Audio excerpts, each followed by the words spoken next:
सुनकर देखो, सुनकर देखो, सुनकर देखो जी। ममता राहुल मोदी बोले, लिखे जितेंद्र जी।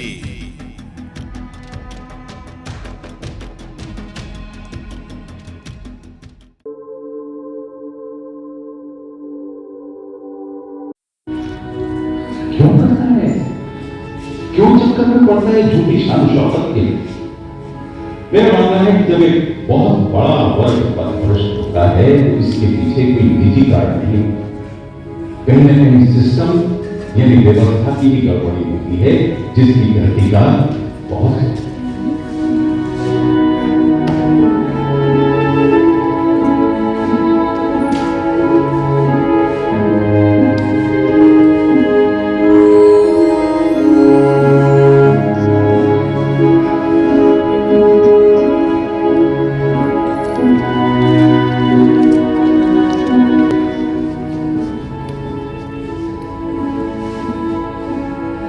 मैं हमेशा से लिखता आया हूं कि पूंजीवाद सिर्फ ऊंची ऊंची फैक्ट्रियों में नहीं, महंगी महंगी गाड़ियों में नहीं, रईसों के महलों में नहीं, बल्कि पाइपों के अंदर रहने वाले लोगों पर भी असर करता है। दरअसल पूंजीवाद एक ऐसा मुद्दा है जो सबको काटता है, किसी को नहीं छोड़ता। अभी भी वक्त है जब इस कीड़े का समूल नाश कर दिया जाए, वरना वो दिन दूर नहीं जब पता नहीं इस दिन मानवता का छोड़ा सोचकर ही रोंगटे खड़े हो।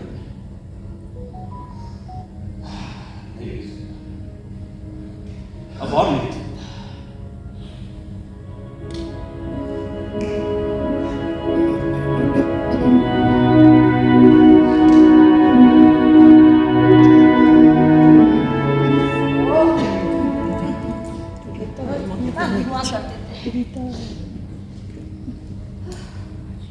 कहीं से निमंत्रण आना, समझो मुसीबत आना। माँ! माँ! अरे माँ! इसे मत पहनो। इसे ही पहन के तो आप अशोक दादा की शादी में गई थी। यही पहनी थी क्या? और नहीं तो क्या? मुझे तो कुछ याद ही नहीं रहता। अब तू ही बताओ मैं कौन सी साड़ी पहनूं? अरे माँ, मैं आपको क्या बताऊँ? मैं तो अपने लिए परेशान हूँ। कब से आपने हमें नए कपड़े ही नहीं दिलाए।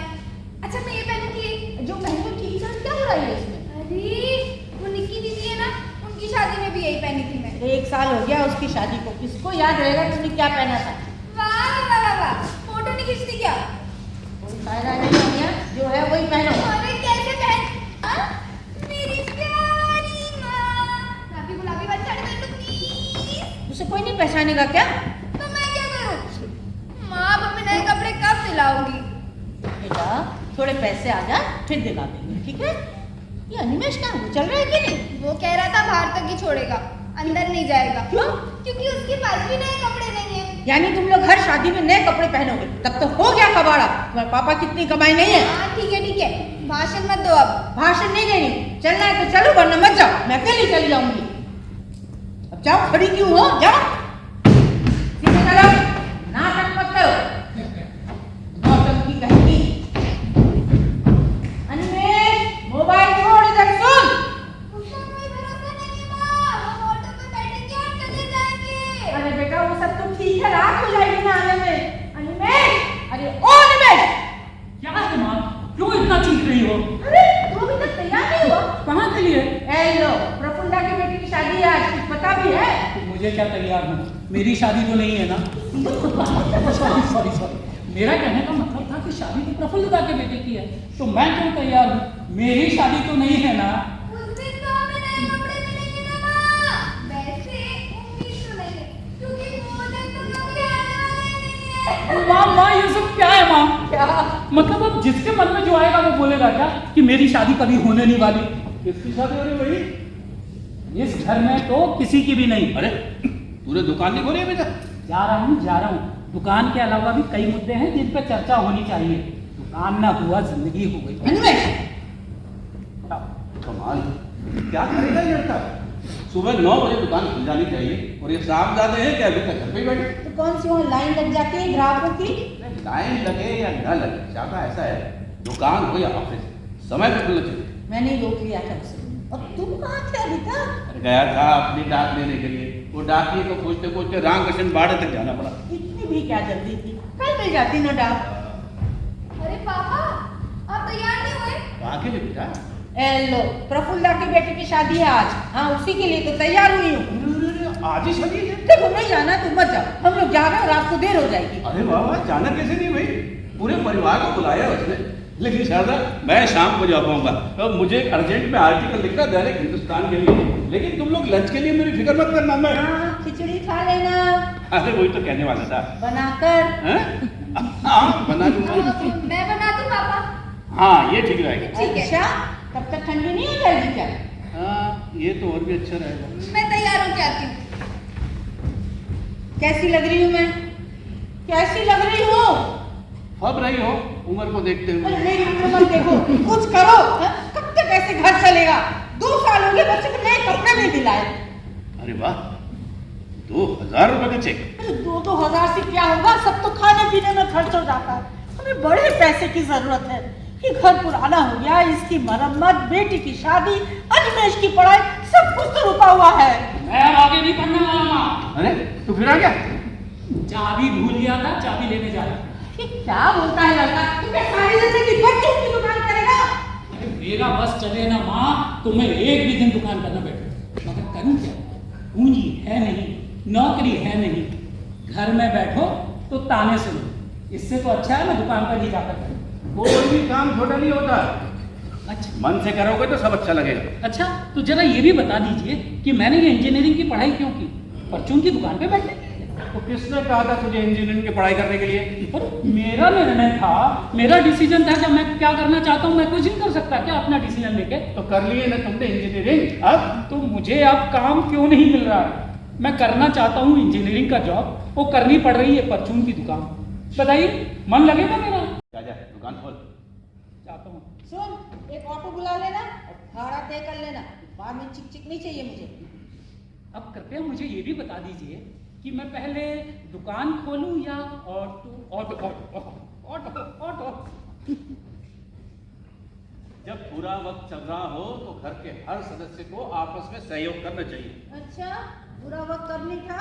जब से आई हूं तब से यही सुनती आ रही। तो गलत चुनाव कर लिया ना तुमने, उसके लिए मैं क्या कर सकता हूँ? इसकी सजा तो तुमको जिंदगी भर भुगतना है। मेरी बात छोड़ो, कुछ करो। बहुत ही मुश्किल हो रही है। बेटी की शादी नहीं हुई ना तो हम कहीं मुंह दिखाने लायक नहीं रहेंगे। शादा, ये जरा हमारा कठिन समय चल रहा है, एक बार जरा ये समय निकल जाने दो, सब अपने आप ठीक हो जाएगा। कैसे ठीक हो जाएगा? कहाँ से ठीक हो जाएगा? कोई लॉटरी खुलने वाली है? अरे मैं तो कहती तुम दोनों बैठकर कुछ सोचो। कुछ नहीं तो हम ये घर ही बेच देते और दूर कहीं झोपड़ी में रह लेंगे। कम से कम अनिमेश कुछ तो कर पाएगा, एक पूंजी तो हो जाएगी। देखो, पहले भाषण कर दो। मैंने तुमसे 1000 बार कहा है कि पूंजी और पूंजीवाद, मुझे चिढ़ है इन दोनों शब्दों से। अरे हाँ माँ, तैयार ही हो रही हूँ। समझ में नहीं आता क्या करूं। सोचता हूँ कोई छोटी मोटी नौकरी कर लूं, कुछ तो बंधी बंधाई रकम हर महीने घर आ पाएगी। सुनो, मैंने शुभ्रता से बात की, उन्होंने कहा कि वो मुझे अकाउंटेंसी सिखा देंगे और 4-6 दुकानें भी पकड़वा देंगे, एक सहारा हो जाएगी। देखो, तुम वही काम ढूंढो जो तुम अब तक करते आ रहे हो। इस काम में पैसा कहाँ है शादा? अच्छा सुनो, तुम्हें किसी अखबार में संपादक की नौकरी नहीं मिल सकती क्या? मिल क्यों नहीं सकती? एक संपादक की सारी काबिलियतें हैं मुझमें। लेकिन तुम जानती हो शादा, मैंने जीवन में कभी किसी के सामने हाथ नहीं फैलाया, किसी से कुछ मांगा नहीं है मैंने, और अब इस उम्र में किसी के सामने हाथ फैला भी नहीं सकता हूँ शादा। आप अपने आप कहीं से कोई प्रस्ताव आता है तो देख सकते हैं। अच्छा ठीक है, तुम ना ज्यादा मत सोचो, हम लोग जा रहे हैं, तुम अपना काम कर लेना। हाँ ठीक है। मैं तैयार हो गई माँ, मैं तैयार हो गई। पापा कैसी लग रही हूँ? अरे वाह, तुमको हमेशा ही अच्छी लगती है ना? अच्छा सुनो, नेक में कितना देना है? 101 रुपये दे देना। 100 रुपए की कीमत पे क्या है? हमें कम से कम 500 रुपए तो देना ही चाहिए। तो भी कमाल करती हूँ शारदा, ये खाली शगुन है। चाहे तुम रहने दो, मेरा जो मन पड़ेगा मैं वही दूंगी। ऑटो आ गया। ऑटो आ गया, 200 रुपए लेगा, 200 रुपए। क्या? हाँ। 200 रुपए? हाँ। लौटा दे, लौटा दे। बस से चले आओ तुम लोग। पापा बस से हाँ, लग्जरियस लाइफ बनाने की आवश्यकता नहीं है बिल्कुल भी। अब भाई मुझे तो दुकान खोलनी है, मैं तो दुकान पे जा रहा हूँ। हाँ, जाके। सुन, रात को जाएगी तो लेने आ जाना। आ जाऊंगा माँ, आ जाऊंगा, अगर दुकान पर ग्राहकों की भीड़ नहीं हुई तो। बाय माँ। ठीक है, चलो बाय पापा, दरवाजा बंद कर लेना, हम जा रहे हैं। सुनो, खिचड़ी बना के खा खा लेना, लेना। बिना खाए नहीं रहना। हाँ। अरे चल रही बेटा, गिर जाओगी तो फिर शैतानी करते रहते। अरे रुक जाओ।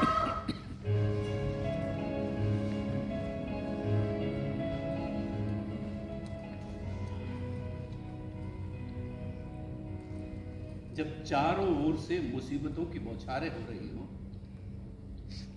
हवाओं के थपेड़े लग रहे हो, जब सूरज की चिलचिलाती धूप जला डालने को तैयार बैठी हो, तो बस मां की गोद में छुप जाने का मन करता है। लेखन भी तो मां की गोद ही है।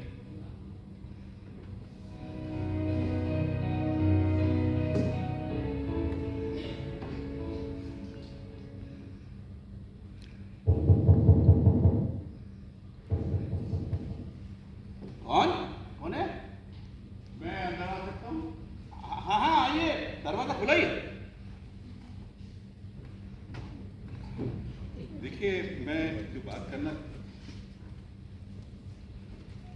आपको देखकर लगता है मैं आपसे पहले कभी मिल चुका हूँ। क्या आपने प्रेसिडेंसी कॉलेज से ग्रेजुएशन किया है? जी हाँ, 76 में? जी हाँ, 76 में। क्या आप वही हैं जिसके लिए अखबारों में छपते हैं? जी, मैं वही हूँ।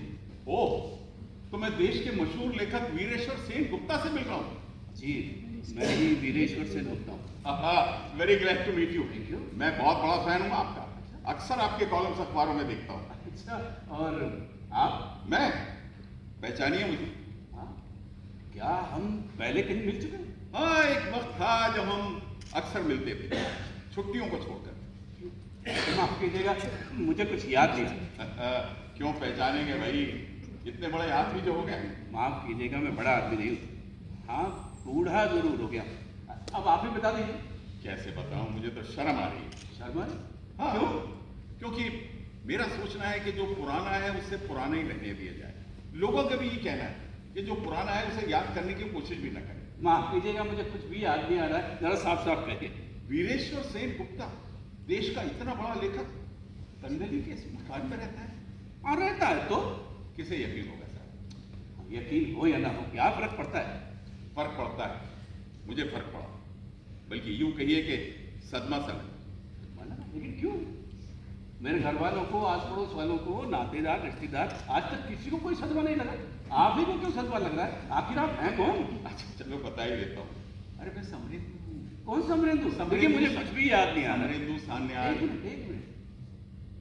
एक समरेंदु सान्याल तो वो है जो यहाँ कोलकाता में बड़े मशहूर इंडस्ट्रियलिस्ट है। जी, और वही समरेंदु सान्याल आपके साथ पढ़ भी चुका है, मेरे साथ पढ़ चुका? ग्रेजुएशन में। ग्रेजुएशन में? अरे वीरेश्वर।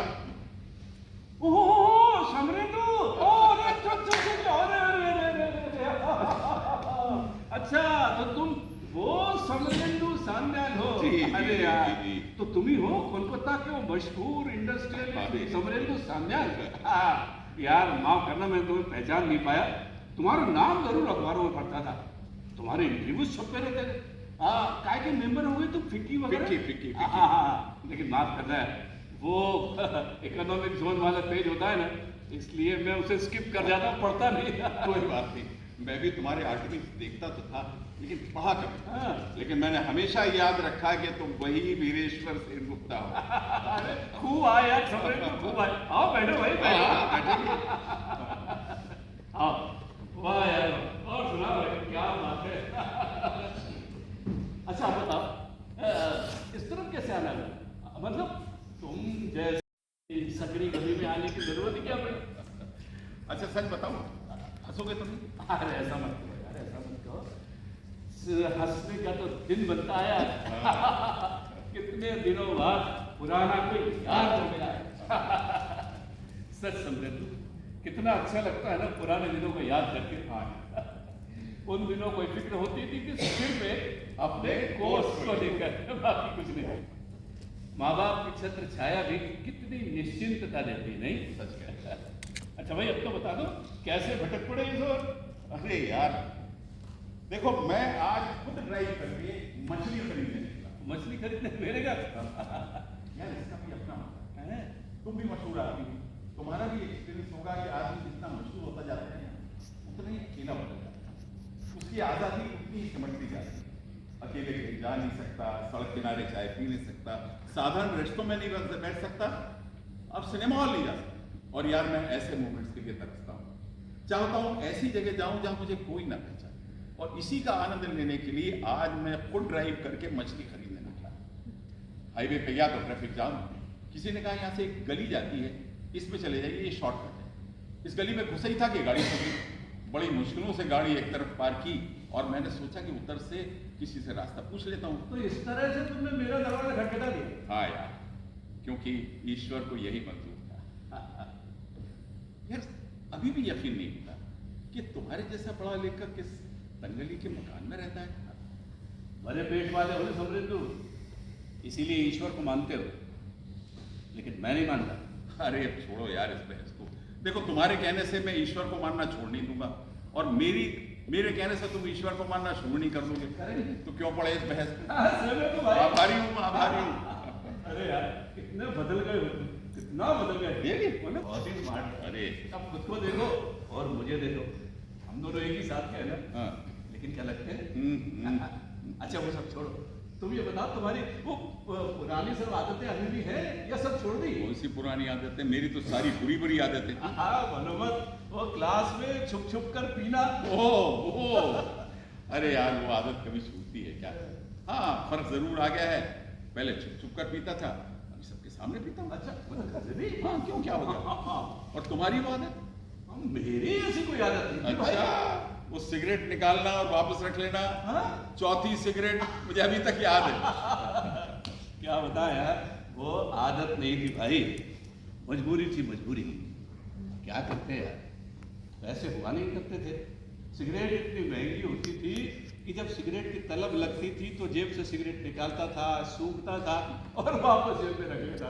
लेकिन तुमने मुझे खूब पहचाना है। यार कैसे भी पहचानूंगा? देश के इतने बड़े लेखक को, मेरे ख्याल में सारे अखबारों में तुम्हारे आर्टिकल छपते रहते हैं। और सुनो, घर में कौन कौन है? बच्चे, भाभी, या फिर अभी तक कुंवारे हो, अकेले? अरे क्या बात कर रहे हैं यार, इस उम्र में कोई अकेले रह सकता है क्या? पत्नी है तो बच्चे, बेटा बेटी। अरे वाह, तो कहाँ है? मिलवाओ से। हाँ, वो आज जरा एक शादी में गए, यही पास में कोलकाता में ही हो। ओहो, इसका मतलब घर में अकेले हो। कोई बात नहीं। अच्छा तो अकेलेपन का कुछ फायदा उठा रहे थे? कुछ लिख रहे थे मेरे ख्याल में। हाँ, दिमाग में चलता रहता है बहुत कुछ, लिखता जरूर, अगर तुम नहीं आ जाते तो। अरे यार सॉरी। नहीं नहीं, ऐसी कोई बात नहीं है। और कहा बेटा कहाँ है? जॉब करता है? नहीं, किराने की दुकान चलाता है। ओ किराने की दुकान। मन लगता है? हाँ, बेमन से करता है। इंजीनियर के बाद उसे कहीं नौकरी मिली नहीं, थोड़ा बहुत कमा लेता है। और बेटी शादी हो गई? कहाँ है, थोड़ा बहुत पैसा इकट्ठा हो जाए तो उसका शादी का भी सोचें। I am sorry. समृद्धू, 60 की उम्र पार करने के बाद भी ऐसा लगता है जैसे कुछ हासिल ही नहीं हुआ यार। बस यूं समझ लो कि एक गुनहगार की सी जिंदगी जी रहा हूँ। गुनहगार? हाँ गुनहगार ही तो, पत्नी का गुनहगार, बेटे का गुनहगार, बेटी का गुनहगार। माँ बाप जिंदा होते तो शायद उनका। ऐसा क्या हो गया वीरेश्वर जो तुम अपने आप को गुनहगार समझने लगे? समृद्धू, उम्र की ढलान पर पहुंच गया, मुट्ठी बंद भी करना चाहूँगा तो कुछ समेट नहीं सकता, सब कुछ हाथ से निकल चुका है। समझ में नहीं आता कैसे कुछ कर पाऊंगा। तुम्हें बताऊं, मेरे घर वाले, आस पड़ोस वाले, नातेदार, रिश्तेदार, सब लोगों ने मुझे नाकारा समझ लिया है। नाकारा? हाँ, नाकारा ही कर। तो तुम ही सोचो ना यार, जो आदमी अपनी बेटी की शादी तक नहीं कर पाए वो नाकारा नहीं तो और क्या है। लेकिन ऐसा कैसे हो सकता है वीरेश्वर? तुम देश के इतने लोग, बड़े लेखक हो, सारे अखबारों में तुम्हारे आर्टिकल छपते हैं, पुस्तकें भी छपी होंगी, चिंतक हो, क्या इतना भी नहीं कमा सके थे? समृद्धू, तुम लेखकों की आर्थिक स्थिति के बारे में कुछ नहीं जानते। केवल लेखन के सहारे जिंदगी चलाना बहुत मुश्किल है। और अब तो पढ़ने वाले इतने कम हो गए, पूरा प्रिंट मीडिया ही खतरे में है। लेकिन तुम इस बात को नहीं समझ सकते, छोड़ो जाने दो। लेकिन समरेंद्र, तुम्हें एक बात बता देता हूँ, मुझे अपनी गरीबी का ना इतना सा भी रंज नहीं, इतना सा भी रंज। अरे यार, मुझसे भी ज्यादा गरीब न जाने कितने इस दुनिया में पड़े हुए हैं जिन्हें 2 वक्त की रोटी भी नसीब नहीं होती। समरेंद्र, मेरी कम से कम दाल रोटी तो चली रही है। वीरेश्वर, तुम मेरी बात समझे नहीं समझ सके। इतना भी कहीं बैलेंस नहीं है जो आड़े वक्त तुम्हारे काम कहाँ से करता है? बोला तुमने बैंक बैलेंस दिया करने में जाएगा तो तुम देखो कहाँ से पढ़ा, कहाँ से पढ़ा। मैंने कहा ना समरेंद्र, तुम इस बारे में कुछ समझ नहीं सकते, छोड़ो जाने दो। देखो वीरेश्वर, मैं ये छोड़ो जाने दो ना। देखो समरेंद्र, मैं अपने बारे में तुम्हें सब कुछ बता चुका हूँ। अब जरा तुम अपने बारे में बताओ, तुम्हारे घर पर कौन कौन है, घर परिवार के बारे में बताओ जरा। अरे मैं हूँ, मेरी पत्नी है, वाह। 2 बेटे हैं, हाँ। दोनों की शादियां हो गई, दोनों बिजनेस करते हैं, सुखी हैं, आबाद हैं, और क्या चाहिए। वाह, क्या बात। ये क्या रद्दी की तरह रखा हुआ है वीरेश्वर? क्या है? अरे इसे रद्दी मत बोला यार, मेरा लिखा हुआ है वो सब, मेरा लेखन है, मेरी पांडुलिपियां हैं सब। क्या बात कर रहे हाँ, ऐसी 50 पांडुलिपियां उधर अंदर कमरे में भी रखी। कोई प्रकाशक छापने को तैयार नहीं, सब पहले पैसा मांगते हैं। इसलिए अखबारों और मैगजीनों में कॉलम लिख लिख कर परिवार चलाना पड़ता है। कमाल है, मैंने कभी नहीं सोचा होगा कि देश का इतना बड़ा लेखक इतना गरीब भी हो सकता है। मैं क्या, कोई भी ये सोचता है कि देश का बड़ा लेखक है तो बड़ी सी गाड़ी में चलता होगा, बड़े से मकान में रहता होगा, नौकर चाकर होंगे, उससे मिलने के लिए अपॉइंटमेंट लेना होता होगा। कोई भी नहीं सोचेगा यार। अपने जैसे समझ लीजिएगा लेखक को भी। अब तो समझ में आ गया ना कि मेरे पास ऐसा कुछ नहीं है। तो छोड़ो जाने दो उन सारी बातों को। तुम तो ये बताओ, कुछ पियोगे? तुम भी रखते हो? अरे यार क्या है, अकेला रहता हूँ ना तो कभी कभी ले लेता हूँ। लेकिन तुम्हारे स्टैंडर्ड की नहीं होगी। अरे कमाल कर रहे हो वीरेश्वर, कॉलेज के जमाने में तो हर कुछ चलता था। अभी लेके आया। हाँ। ठंडा पानी चलेगा ना? हाँ हाँ, तलेगा दौड़ेगा। अभी आया।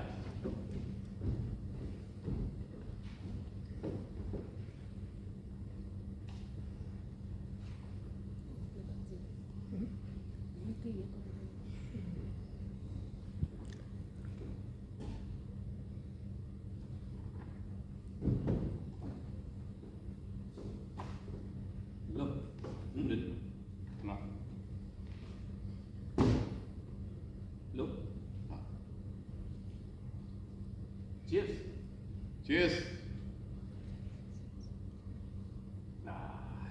और सुनो, आओ बैठो ना। हाँ, और बताओ क्या हुआ समझे, अचानक खामोश हो गए? सब ठीक है? हाँ। ये ठीक है? अरे वीरेश्वर, तुमने अभी अभी अपनी ट्रेजेडी बताई, क्या मेरी ट्रेजेडी भी सुनो? हाँ? सुना जरूर था भाई कि इस संसार में सुखी कोई नहीं है। अरे सिद्धांत के अनुसार तुम्हें तो सुखी होना ही चाहिए। रोटी, कपड़ा और मकान, यही सिद्धांत था। हाँ, मनुष्य की बेसिक जरूरत तो यही होती है। और उसके बाद मतलब उसके बाद तुम्हारा सिद्धांत क्या कहेगा?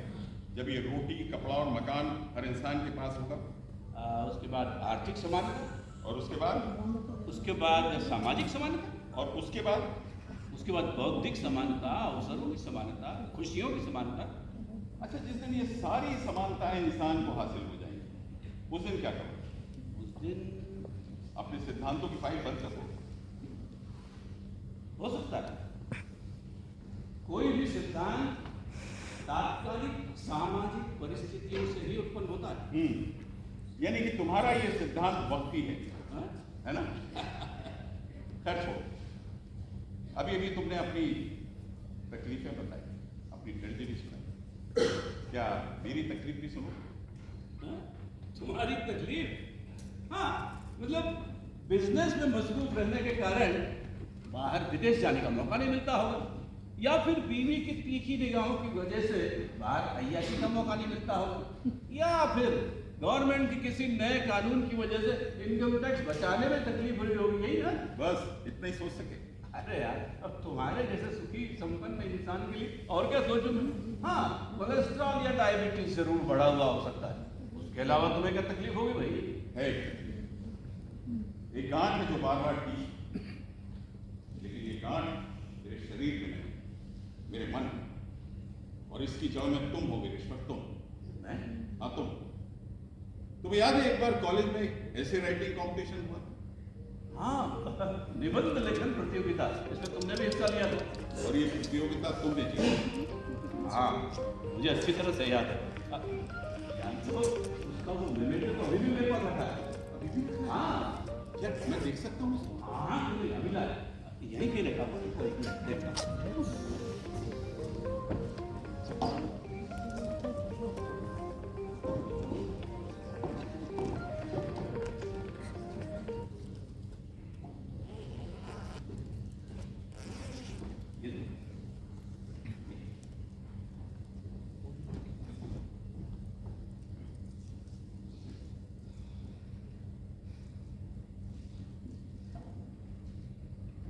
सब कुछ याद है, सब कुछ।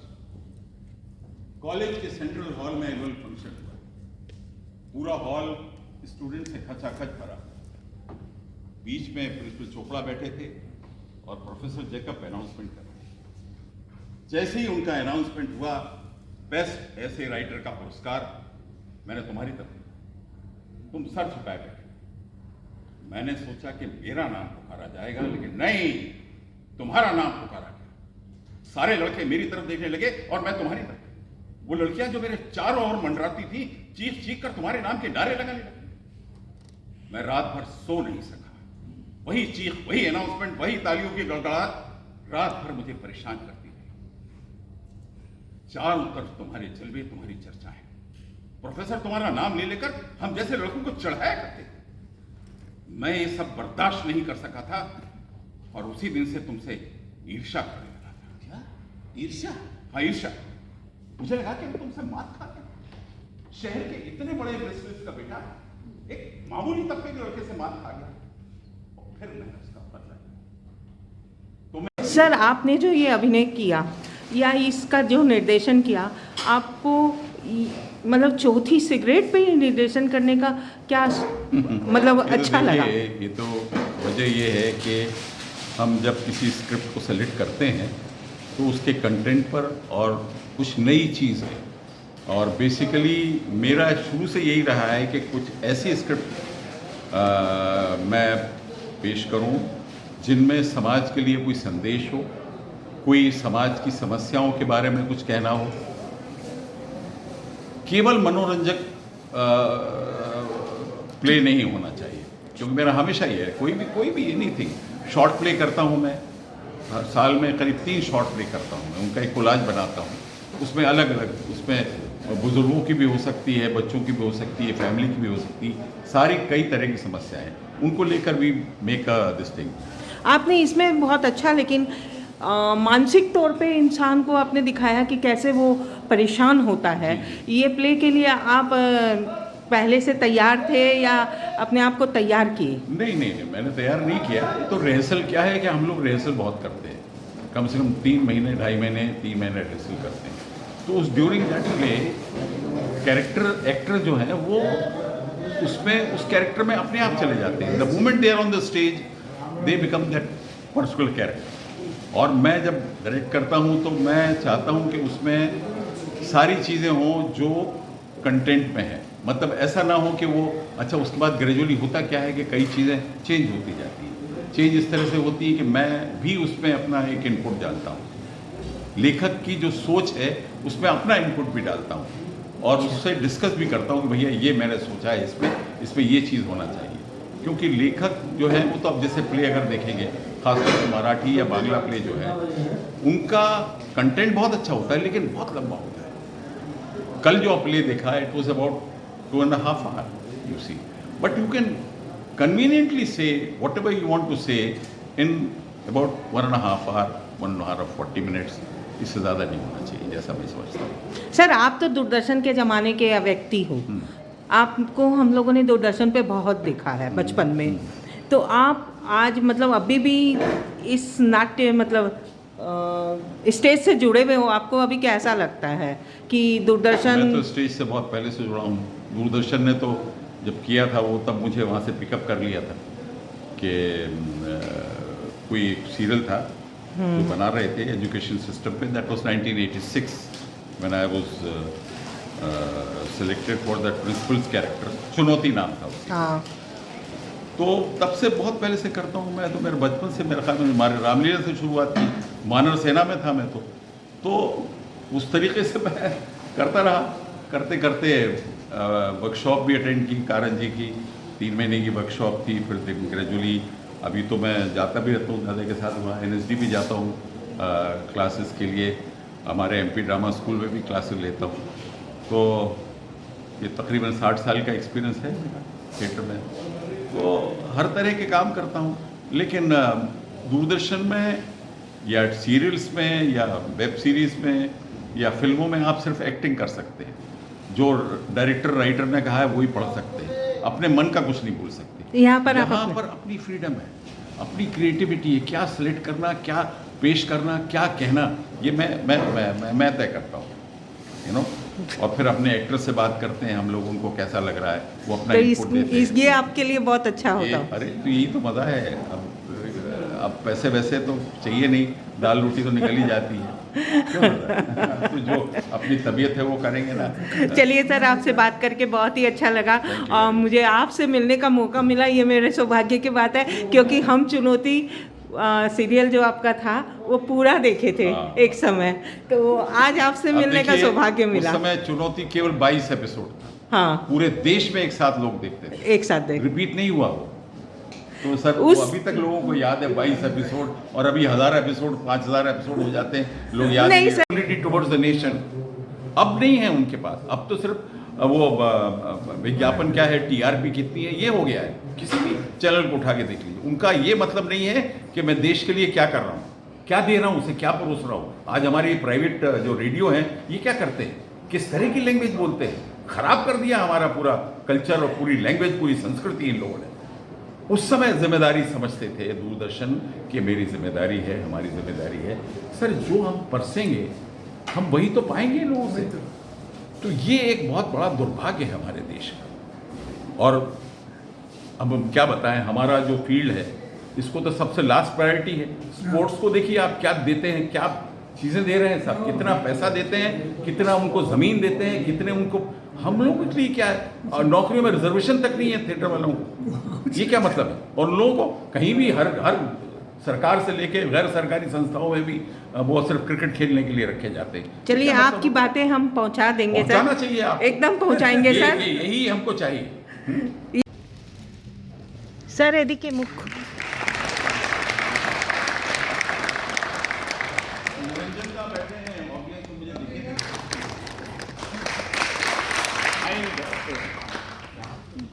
Is the only one. एक बार योगेश त्रिपाठी जी। श्री कमल, राष्ट्रपति पुरस्कार प्राप्त श्री कमल जैन बहुत ही सेलिब्रेटेड लाइट डिजाइनर है। अभिषेक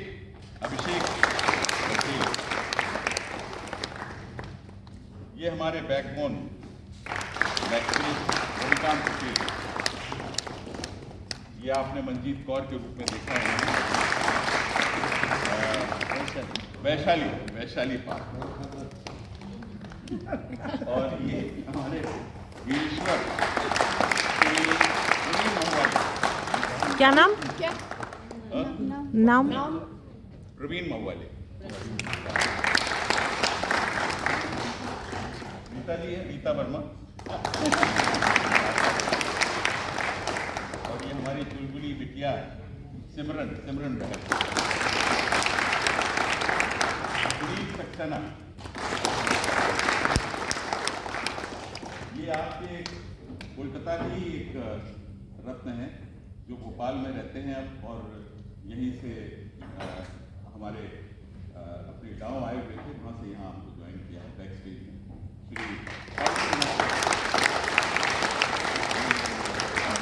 कमल और मैं आपका खादिम, इस प्ले का निर्देशक और समरेंद्र को सामने आएगा। आपने ये एक और रेंदु की किताबें हैं, तुमने बेच दिए उसे। इसके बदले में तुम्हें रुपए मिले, लाखों रुपए, जिससे तुम अपना घर बनाओगे, बेटी का बिजनेस सेटल करोगे, बेटी की शादी करोगे। यही सौदा किया है तुमने, यही सौदा किया है ना?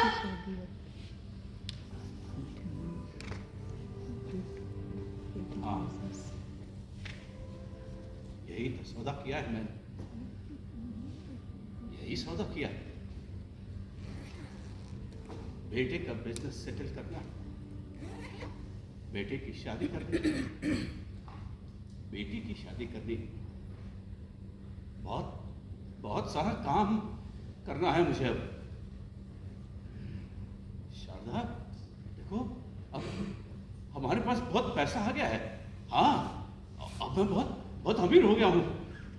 देखना शारदा, तुम देखना, मैं सोसाइटी में अपने आप को एक सफल बाप साबित करके रहूंगा।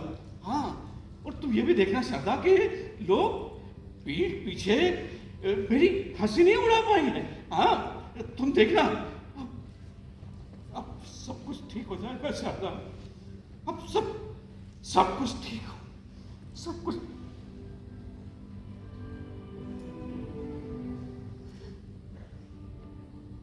चलो खाना खा लो। और लॉन में बिछी है ये तो कुर्सियां, और माँ लेके आ रही है चाय। पापा की चाय आई। माँ, चाय लेके आइए।